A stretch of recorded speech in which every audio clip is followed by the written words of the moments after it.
அரவிந்த் கெஜ்ரிவாலுடைய ரெசிக்னேஷனுக்கு வேற எதுவுமே காரணம் கிடையாது. உச்சநீதிமன்றம் போட்ட நிபந்தனைகள். கெஜ்ரிவால் ஒன்றும் நம்மளுக்கு மாமனும் இல்லை, மச்சானும் இல்லை, அவர் ஒன்றும் ஹரிச்சந்திர வீட்டுக்கு பக்கத்து வீட்டு காரணம் இல்லை. அதை நான் சொல்ல வரல. ஒரு காரணத்தை சொல்லு.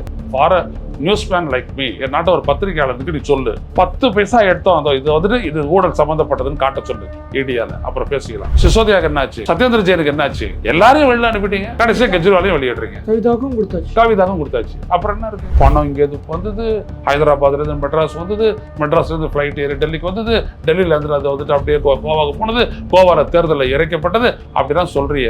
உடனே அங்க கோவால இருக்கிற அந்த கட்சிக்காரர் சொன்னான், இந்த நாங்கள் என்ன செலவு பண்ணுறது என்கிட்ட கணக்கு இருக்குது, இது வேற எங்கேருந்தும் வந்து பணம் இல்லை அப்படின்னு நான் சொன்னேன். சவால் விட்டான். இப்படி போக வேண்டியதான் அந்த இடத்துக்கு. தமிழ் நேயர்களுக்கு வணக்கம். என்ற நேர்காணல் சிறப்பு விருந்தினர் மூத்த பத்திரிகையாளர் ஐயநாதன் அவர்கள். வணக்கம் சார். வணக்கம். டெல்லி முதலமைச்சர் அரவிந்த் கெஜ்ரிவால் பிணையில் விடுதலாக இருக்காரு. அவர் முக்கியமான ஒரு கருத்து சொல்லியிருக்காரு. இன்னும் ஒரு சில தினங்களில் தன்னுடைய முதல்வர் பதவியை ராஜினாமா செய்ய போகிறதா சொல்லியிருக்காரு. அது தொடர்பாக அவசர ஆலோசனை கூட்டமும் நடைபெற்று இருக்கு. விரைவில் தேர்தலை நடத்துவதற்கான பிப்ரவரியில் நடத்தணும். முன்கூட்டி தேர்தலை நடத்தி மக்கள் வாக்களித்தால் மீண்டும் அந்த பதவியில் நான் அமர தயார், அது வரைக்கும் நான் பதவி விலகிக்கிறேன் அப்படின்னு சொல்லியிருக்காரு. யூகங்களின் அடிப்படையில் மனைவி உட்காருவாங்களோ அப்படின்னு கேட்டும்போது அவங்க எம்எல்ஏ கிடையாது, 6 மாதத்துக்குள்ளே தேர்தலையும் சந்திக்க முடியாது, அதனால் அவங்களையும் உட்கார வைக்க விருப்பம் இல்லை. கட்சியில் அரவிந்த் கெஜ்ரிவாலுக்கு அடுத்தபடியாக இருந்து கொண்டிருக்கிற, அதிகாரத்தை பார்த்து கொண்டிருக்கிற அவங்க தான் நியமிக்கப்படலாம். இந்த விவகாரத்தை நீங்கள் எப்படி பார்க்குறீங்க? அடிப்படையிலேயே அரவிந்த் கெஜ்ரிவால் இப்படியான ஒரு முடிவெடுக்கிறதுக்கான காரணம் என்ன? வெளியில் வந்துட்டீங்க, ஜாமீனில் வெளில வந்துச்சு, அந்த வழக்கு ரொம்ப காலம் இழுத்தடிக்கப்படணும் உச்சநீதிமன்றம் நீதிபதிகள் 2 பெஞ்சிலுமே சொல்லிவிட்டாங்க. ஆனால் அவர் பிணையில் விடுதலை செய்தவர்கள் நீதிமன்றம் இதுக்கு முன்னாடி ஏடி வழக்கில், என்ஃபோர்ஸ்மெண்ட் டைரக்டரேட் வழக்கில் சொன்ன பிணைய விடுதலைக்கான நிபந்தனை தான் அவருடைய இந்த முடிவுக்கே காரணம். அதில் என்ன சொல்லிட்டாங்கன்னா, அவர் செக்ரட்டேரியட்டுக்கு போகக்கூடாது, ஃபைலை பார்க்கக்கூடாது. அப்படி பார்க்குறதா இருந்தது அப்படின்னோம்னா அவர் அங்கே இருக்கக்கூடிய லெஃப்டினன்ட் கவர்னர், துணைநிலை ஆளுநர்கிட்ட பர்மிஷன் வாங்கிட்டு தான் அதை செய்யணும் அப்படின்னு சொல்லிட்டு ஒரு கண்டிஷன் போட்டாங்க. இது என்ன விதமான கண்டிஷன்? இது வெயிலுக்கான நிபந்தனை என்ன? வெயிலுக்கான நிபந்தனைன்றது வழக்கு தொடர்புடையதாகத்தான் இருக்கணுமே ஒழிய அவர் வகிக்கக்கூடிய பொறுப்பு தொடர்புடையதாக எப்படி ஆக்கலாம்? நீங்க பார்த்துட்டீங்க, விசாரிச்சிட்டீங்க, இவங்க சும்மாவே 6 மாதம் சிறையில் வச்சிருக்கிறாங்கன்றது தெரிஞ்சிருச்சு. எந்த விதமான எவிடன்ஸ் இல்லை, வாக்குமூலங்களை தவிர. வாக்குமூலம் யார் வேணாலும் கொடுக்கலான்றதும் தெரிஞ்சிருச்சு. அதுக்கப்புறம் தான் விடுதலை செய்யுங்க, ஏன்னா விடுதலை தான் அவருடைய அடிப்படை உரிமை அப்படின்னு சொல்லிட்டு கொடுத்துட்டீங்க. கொடுத்ததுக்கப்புறம் இது என்ன கண்டிஷன்? இது அவர் தேர்ந்தெடுக்கப்பட்டவர், அந்த மக்களுக்காக முதலமைச்சராக பணியாற்றி கொண்டிருப்பவர். அப்படிப்பட்டவர் நீ ஃபைலை பார்க்கக்கூடாது, செக்ரட்டேரியட்டுக்கு போகக்கூடாதுன்னு சொல்றது என்ன விதமான கண்டிஷன்? அது அதையும் விட மோசம். அப்படி பண்றதா இருந்ததுன்னா அவர் போய் இவர் லெப்டினன்ட் கவர்னர் முன்னாடி நிற்கணும் அப்படின்னு சொன்னா என்ன விதமான ஜனநாயகம் அது? என்ன விதமான கோர்ட் உத்தரவு? அப்போ அவர் பிணைய விடுதலை பண்ணதுல அர்த்தமே இல்லையே. அப்ப என்ன, இந்த நீதிமன்றமும் என்ன ஒரு குற்றவாளின்னு தான் கருதிக்கிட்டு கொடுக்குது அப்படின்னு என்ன அர்த்தம்? அப்போ நான் மக்கள்கிட்ட போயிட்டு அதை நிரூபிக்க வேண்டிய கட்டாயம் இருக்குது. நீங்கள் ஒன்றும் பண்ண போகிறதில்ல, அதை இழுத்தடிச்சிட்டு இருக்க போகிறீங்க. அது வரைக்கும் இந்த மோடி ஆட்சி இருக்கிற வரைக்கும் இது அப்படி தான் இருக்கும். அதுக்கப்புறம் அது ஆட்டோமேட்டிக்காக புதைக்குடிக்கு போவோம் அந்த கேஸுன்றது உலகத்துக்கே தெரியும். எனவே ஒரு சொன்னால் நான் தேர்தலை கண்டெஸ்ட் பண்ணணும், ஸோ நான் தேர்தலை அறிவித்து நடத்துங்க. விலகிட்ட உடனே அதுக்கப்புறம் யாராவது ஒருத்தர் முதலமைச்சராக போடுறாங்க, அவங்க இருக்க போகிறாங்க, கூட்ட போகிறாங்க, அமைச்சரவை முடிவு எடுக்க போகுது, அமைச்சரவை முடிவு போது லெப்டினன்ட் கவர்னருக்கு தெரிவிக்க போகிறாங்க, தெரிவிச்சிட்டோன்னா அவங்க தேர்தல் ஆணையத்துக்கு தெரிவிக்க போகிறாங்க. 2 மாதம் தேர்தல் நடத்தலாம் போகிறோம். ஆனால் நடத்துமா மோடி அரசு?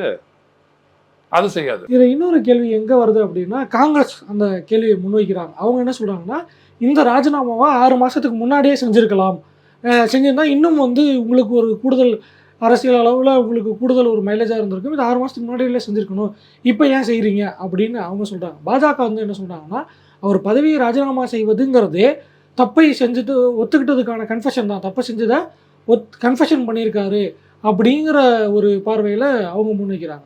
2 பேருமே பார்த்தீங்கன்னா உலக மகா புத்திசாலிக்கு இவங்கெல்லாம் எதெல்லாம் செய்ய மாட்டாங்களோ அதை ஒருத்தர் செய்யும் போது அது நாடகம் அப்படின்றது, அன்றைக்கே செஞ்சிடலாமேன்றது, ஏன் இன்றைக்கி செய்கிறாருன்றது, இன்றைக்கி ஏன் செய்கிறாரு அப்படின்றது, இன்றைக்காவது செஞ்சிடலாமேன்றது, இதெல்லாம் கதை.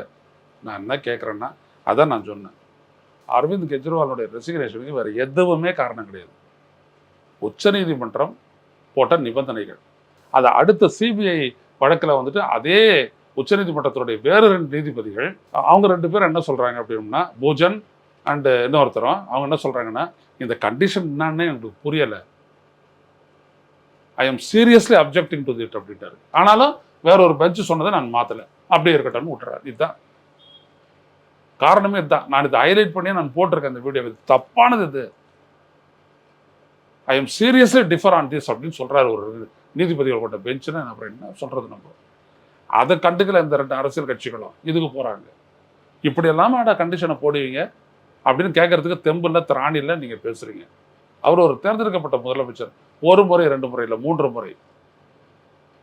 இன்ன வரைக்கும் அதில் நடந்த ஊழலுக்கான 10 பைசாவை எடுக்கல. நான் என்ன கேட்குறேன் அப்படின்னோம்னா, இவ்வளவு ஒரு மக்கள் செல்வாக்கு அப்படின்றத நீ மதிப்பியா, இல்லாட்டி அவர் ரிசைன் பண்ணுறதுக்கு என்ன காரணன்றது உண்மையான காரணத்தை மறைச்சிட்டு மக்கள்கிட்ட எதை சொல்கிறாங்க பாருங்க. கெஜ்ரிவால் ஒன்றும் நம்மளுக்கு மாமனும் இல்லை மச்சானும் இல்லை, அவர் ஒன்றும் ஹரிச்சந்திர வீட்டுக்கு பக்கத்து வீட்டு காரணம் இல்லை. அதை நான் சொல்ல வரல.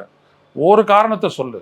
For a news man like me, என்னாட்ட ஒரு பத்திரிகையாளருக்கு நீ சொல்லு, 10 பைசா எடுத்தோம் அந்த இது வந்துட்டு இது ஊழல் சம்மந்தப்பட்டதுன்னு காட்ட சொல்லு இடியால, அப்புறம் பேசிக்கலாம். இல்லை அப்புறம் வாக்குமூலத்தை வச்சுட்டு பேசுகிறோன்னா போகிற போக்கில் வந்துட்டு எவனை வேணாலும் யாரை வேணாலும் குறை சொல்லுவாங்க. அதை வச்சு நீங்கள் வந்துட்டு வாக்குமூலத்தை வச்சு ஒரு கைது பண்ணி உள்ள வைப்பீங்களா? சிசோதியாவுக்கு என்னாச்சு? சத்யேந்திர ஜெயினுக்கு என்னாச்சு? எல்லாரையும் வெளில அனுப்பிட்டீங்க, கடைசியாக கெஜ்ரிவாலையும் வெளியிடுறீங்க. கவிதாவும் கொடுத்தாச்சு. அப்புறம் என்ன இருக்கு? பணம் இங்கேருந்து வந்தது, ஹைதராபாத்லேருந்து மெட்ராஸ் வந்தது, மெட்ராஸ்லேருந்து ஃப்ளைட் ஏறி டெல்லிக்கு வந்தது, டெல்லியிலேருந்து அதை வந்துட்டு அப்படியே கோவாவுக்கு போனது, கோவாவில் தேர்தலில் இறைக்கப்பட்டது அப்படிலாம் சொல்கிறிய.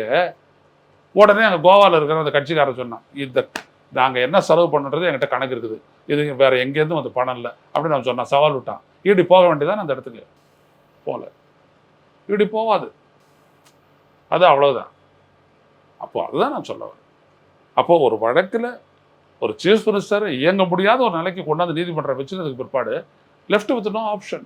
இதில் அரவிந்த் கெஜ்ரிவால் இன்னொரு கருத்தை பதிவு பண்ணுறேன். என்ன அப்படின்னா, இந்தியாவில் இருக்கக்கூடிய மற்ற முதலமைச்சர்களுக்கு நான் ஒரு கோரிக்கை வைக்கிறேன். ஒருவேளை உங்களை கைது செஞ்சால் நீங்கள் சிறையிலேருந்தே அரசாட்சி நடத்துங்க, முதலமைச்சராக தொடருங்க, பதவி ராஜினாமா பண்ணிடாதீங்க, பெயில் போட்டுறாதீங்க, சிறையிலேருந்து நீங்கள் முதலமைச்சராக தொடருங்க, அந்த வாய்ப்பை நீங்கள் விட்டுறாதீங்க அப்படிங்கிற ஒரு விஷயத்தை வந்து அவர் பதிவு பண்ணுறார். மேபி அவருக்கு வந்து டெல்லியில் இருக்க அந்த பவர் சிஸ்டம் பிரச்சனையாக இருக்கும், ஸ்டேட்ஸில் இருக்கும்போது அது பிரச்சனை இல்லை, அதனால் நீங்கள் ராஜினாமா பண்ணிடாதீங்கிற ஒரு கோரிக்கை கருத்தை மற்ற முதலமைச்சர்களுக்கு அவர் சொல்கிறார். இது எப்படி பார்க்க? ஆமாம், மக்களுடைய தீர்ப்புங்க அது. நான் ஏற்றுக்க மாட்டேன். மக்களினுடைய தீர்ப்பு என்னது? இவர் பண்ணிட்டாரு, இதில் ஒரு பூர்வாங்க ஒரு ஆதாரத்தை சொல்லுங்கள். ஒரு ஆதாரத்தை சொல்லிவிட்டு நீங்கள் வழக்க போடுங்க. வழக்கை போட்டுட்டு நான் ஆதாரத்தை தேடுவேன்றது என்ன விதமான புலன் விசாரணை அது? ஏற்றுக்க முடியாது. இப்போ செந்தில் பாலாஜி எவ்வளோனால வெளில வைக்கிறீங்களே, ஷோ அன் எவிடன்ஸ் இருக்கா அவங்ககிட்ட? இல்லை. அப்போ ஏன் அவரை தூக்குறீங்க? எதுக்கு அவர் ரிசைன் பண்ணணும்? அது சொல்லுங்கள். அப்படியே தன்னை நிரூபிக்கணும் அப்படின்ற கட்டாயம் ஜனநாயகத்தில் கிடையவே கிடையாது. இல்லை, அந்த வழக்குலையுமே கூட வந்து ராஜினாமா பண்ணணுன்னாங்க, ராஜினாமா பண்ண பிறகும் பெயில் கொடுக்கல. அதான் சொல்ல வரேன், ஏன் கொடுக்கல? இப்போ வந்து தேர்தலை முன்கூட்டியே சந்திக்கலாம் அப்படிங்கிற ஒரு விஷயம் இருக்குது. அசம்பிளியை கலைச்சிட்டா தேர்தலை சந்திக்கிறதுக்கான சாத்தியக்கூறுகள் இருக்குது. மகாராஷ்டிரா ஜார்க்கண்ட் தேர்தல் இருக்குது, அந்த தேர்தலை ஒட்டி இதுக்கான தேர்தலும் நடைபெறும் அப்படிங்கிற ஒரு கருத்து இருக்குது. அதுலேயும் வந்து என்ன சிக்கல் அப்படின்னா, ஏற்கனவே வந்து ஜம்மு காஷ்மீர் ஹரியானா தேர்தலோடு மகாராஷ்டிரா தேர்தல் நடத்தியிருக்கணும், அதை தள்ளி போட்டு நவம்பருக்கு கொண்டு போக போகிறாங்க. அதுவும் எப்போ இருக்கும் அப்படிங்கிறத அந்த மாநிலத்துடைய மழை நிலவரத்தை பொறுத்து, மழை நிலவரம் இல்லை, மாநிலத்துடைய முதலமைச்சராக இருக்கக்கூடிய துணை முதலமைச்சராக இருக்கக்கூடிய ஷிண்டே சொல்கிறார். மகாராஷ்டிராவை சேர்ந்த ஷிண்டே தான் சொல்கிறார், 2வது வாரத்துக்கு மேலே தேர்தல் இருக்கும் அப்படின்னு அவர் சொல்லிக்கிறார். இப்போது டெல்லிக்கு கேட்டால் இல்லை, வாக்காளர் பட்டியல் திருத்தம் நடைபெறும், அதனால் பிப்ரவரியில் தான் நாங்கள் நடத்துவோம் அப்படின்னு முன்னாடியே கலைச்சால் பிப்ரவரியில் தான் நடத்துவோங்கிற ஒரு ஸ்டேட்மெண்ட்டை கொடுக்குறாங்க. ஸோ டெல்லிக்கு முன்கூட்டிய தேர்தல் ஒரு வாய்ப்பு இருக்கா? ஷிண்டே வந்து அவர் தேதி குறிக்கிறாரு, அதை எப்படி பார்க்குறது? இல்லை, ஒரு மந்திரி சபை சொல்லிடுச்சு, முடிவெடுத்துட்டு மெஜாரிட்டி இருக்குது அவங்ககிட்ட, எந்த பிரச்சனையும் இல்லை, அசம்பிளியில் அவங்க ரெக்கமெண்டேஷன் கொடுக்குறாங்க அப்படின்னா அதை ஏற்றுக்கிறாங்கன்னு ஒன்று. தேர்தல் ஆணையத்துக்கு உடனே இங்கே தேர்தல் நடத்த வேண்டியது தவிர வேறு எந்த வேலையும் கிடையாது. ஒரு ஆண்டு நீங்கள் தேர்தல் புதிய வாக்காளர் பட்டியலை ஜனவரியில் வெளியிடுறீங்க, அதை வச்சு அந்த ஆண்டு முழுவதும் தேர்தலை நடத்த வேண்டியதுதான். அதுக்கப்புறம் வாக்காளர் பட்டியலை திருத்தணும், போகணும், வரணும் அப்படின்னு சொல்கிறதெல்லாம் பம்மாத்து, அதெல்லாம் தேவையில்லை. அந்த மக்களுக்கு உரியது என்ன, முடிவெடுக்கக்கூடிய அதிகாரமுடைய ஒரு அமைச்சராகவே இங்கே இருக்கணும், அதை நீங்கள் செய்யணும், அவ்வளோதான். அது 6 மாதத்துக்குள்ளே செய்யணும். ஸோ இந்த 6 மாதன்றதை தங்களுக்கான வசதியாக தேர்தல் ஆணையத்தை வச்சு இயக்கலாம் ஆளுங்கட்சி. டெல்லியில் இருக்கக்கூடிய ஆளுங்கட்சி கேட்கலாம். ஆனால் அது நியாயம் இல்லை. உங்களுக்கு எவ்வளோ நாள் தேவை? ரெண்டு மாதம் தேவை. அதுக்குள்ளே நீங்கள் நடத்திடணும். அவ்வளோதான். மராட்டியத்துக்கு என்ன சொன்னாங்கன்னா, அங்கே மழை பெய்யுது, அதனால பின்னாடி தேர்தல் அப்படின்னு சொல்லி தலைமை தேர்தல் ஆணையர் சொன்னார் ராஜீவ்குமார். மழை பெய்யுதான், இவர் இப்போ அறிவிக்க போகிறாரு, அது வந்துட்டு செப்டம்பர் அக்டோபரில் தேர்தல் நடத்தணும். அந்த மழை சொல்லிச்சு போல இவருக்கு ஃபோன் பண்ணி, நான் பெஞ்சிக்கிட்டு தான் இருப்பேன் அப்படின்ட்டு உடனே ஒரு தள்ளி போடுறாரு. வசதி. அதையும் வந்து முதலமைச்சர் ஷிண்டே தான் சொல்றாரு, நவம்பர் மாதம் தேர்தல் நடக்கும் அப்படின்னு இவரே சொல்றாரு. டிசம்பர் வரைக்கும் இருக்குது. கரெக்ட், டிசம்பர் வரைக்கும் இருக்குது. அதுக்கு முன்னாடி புதிய சட்டப்பேரவை அமையணும். ஆனால் இதை இவர் எப்படி சொல்றாரு அப்படின்றது தான் புரியல. தேர்தல் ஆணையம் தான் முடிவெடுக்கணும்.